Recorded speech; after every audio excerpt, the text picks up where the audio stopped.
Hey guys, this is Stuart. I was just heading to a lacrosse game and was thinking about something, and I thought, you know what, I'm gonna channel my inner Greg Height and do a quick little driving to the lacrosse game video.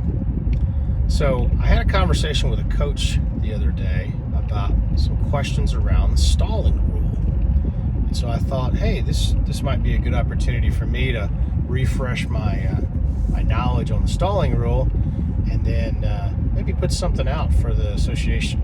So first thing I want to do is let's talk about the stalling rule itself. What does it say in the rule book?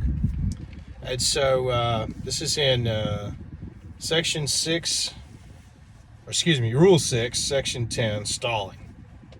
It says, it shall be the responsibility of the team in possession to attack the goal. A team in possession of the ball in its offensive half of the field may be warned to get it in, keep it in.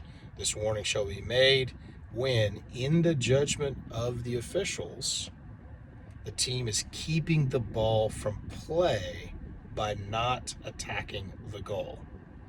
Visual 10-second count will start when warning the team to get it in.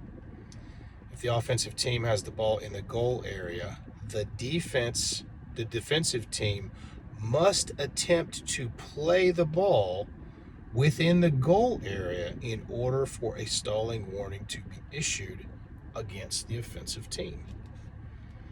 Stalling warning remains in effect until a goal is scored, shot is taken above goal line extended, hits the pipes, the goalkeeper, etc. And of course we know that about the last 2 minutes. Oh, the other thing, the team has been warned for stalling. After the team has been warned, stalling shall be called if the ball leaves the goal area in any manner other than as a result of a shot or a touch by the defensive team. So in my conversation with this coach, and by the way, I watched the game film as well, there were a couple things that I observed. So the first thing, the offense, when they were in transition coming down to their end of the field, for the last several possessions, the defense had been in a man type coverage, and the offense gets to the other end of the field, and the defense has now switched to a zone.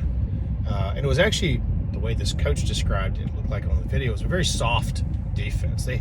They'd collapsed down inside the box, fairly tight around the crease. They didn't have any defenseman playing behind the cage. So basically letting the offense just run around uncontested. And so that's kind of the first point, or the first observation that I saw, and the coach pointed this out as well. So they had made a couple of drives to the cage and got pushed back out.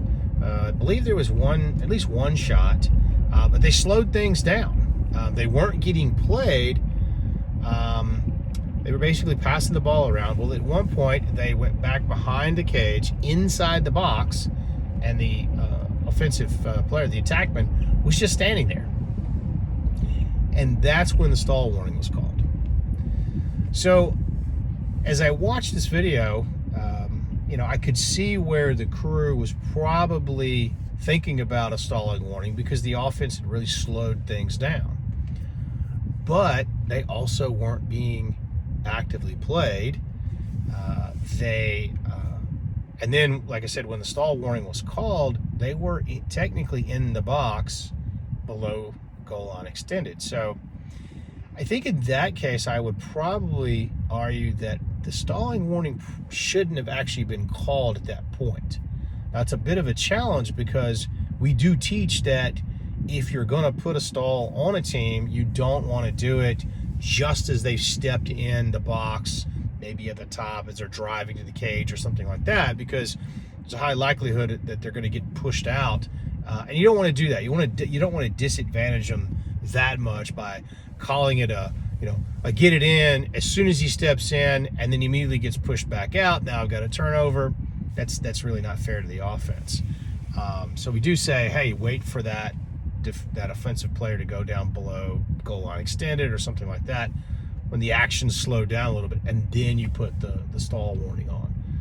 Now the other thing is, of course, you can use the 10-second get it in call. So if he's standing at the top of the box, he's just standing there, and you say, get it in, and then you start the visual 10-second count.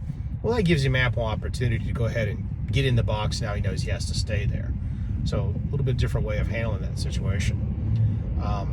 So the other thing to think about is what's going on with the offense and the defense.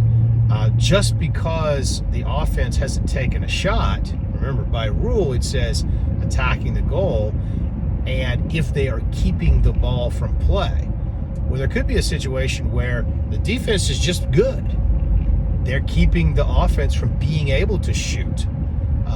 The stall warning does not necessarily contemplate that a team must, take a shot when the guy, when an offensive player is being double teamed and there's no chance that he's going to score, he's probably going to lose the ball.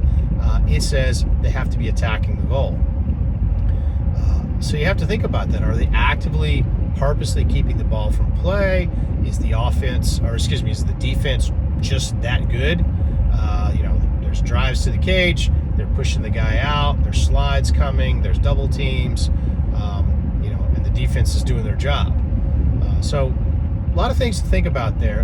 The last point, you want to make sure that if the ball does leave the offensive area, the attack box, you got to know how it left.